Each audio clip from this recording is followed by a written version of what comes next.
যেগুলি আমল করার দ্বারা একজন মানুষ নিরাপদে নিশ্চিতে জান্নাতে প্রবেশ করতে পারবে। আসুন জেনে নেই সেই আমলগুলো কি কি। হযরত আবু ইউসুফ আব্দুল্লাহ ইবনে সালাম রাদিয়াল্লাহু তাআলা আনহু বর্ণনা করেন, তিনি বলেন, আমি রাসূল সাল্লাল্লাহু আলাইহি ওয়াসাল্লামকে বলতে শুনেছি, ইয়া আইয়ুহান নাস, হে লোক সকল, আফশুস সালাম, তোমরা সালামের প্রচার প্রসার করো, অর্থাৎ মানুষের মাঝে বেশি বেশি করে সালাম প্রদান করো। ছোটরা বড়দেরকে সালাম করবে, বড়রা ছোটদেরকে সালাম করবে।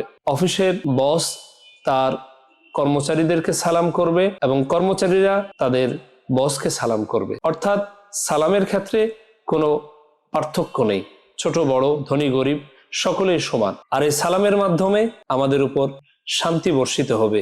সালাম মানেই হচ্ছে শান্তি।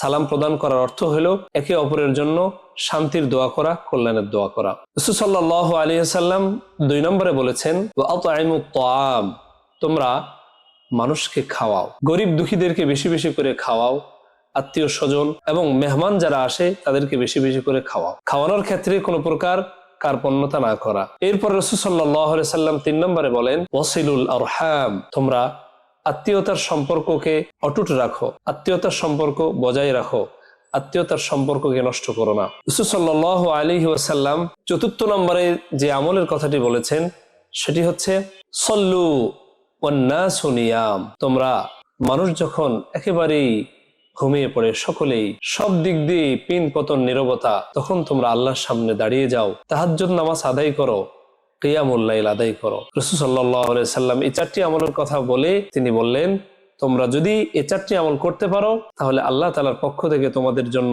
যে পুরস্কার সেটি হচ্ছে তাদখুলুল জান্নাতা বিসালাম, তোমরা নিরাপদে নিশ্চিন্তে জান্নাতে প্রবেশ করতে পারবে। সুবহানাল্লাহ। সুপ্রিয় দর্শক শ্রোতা ভাই বোন, এই হাদিসটি তিরমিজি রাহমাতুল্লাহি আলাইহি তার কিতাব তিরমিজি শরীফে বর্ণনা করেছেন।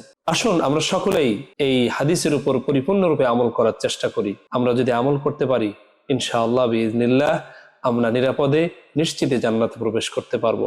কারণ আমাদের একমাত্র সফলতাই হচ্ছে জাহান্নাম থেকে বেঁচে জান্নাতে প্রবেশ করতে পারা।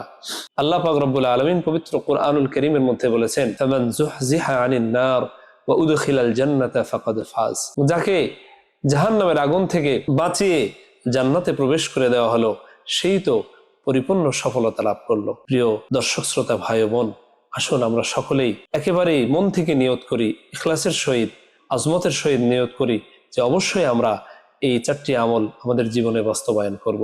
আল্লাহ পাক আমাদের সকলকে আমল করার তৌফিক দান করেন। ওয়া আখিরু দাওয়ানা আনিল হামদুলিল্লাহি রাব্বিল আলামিন।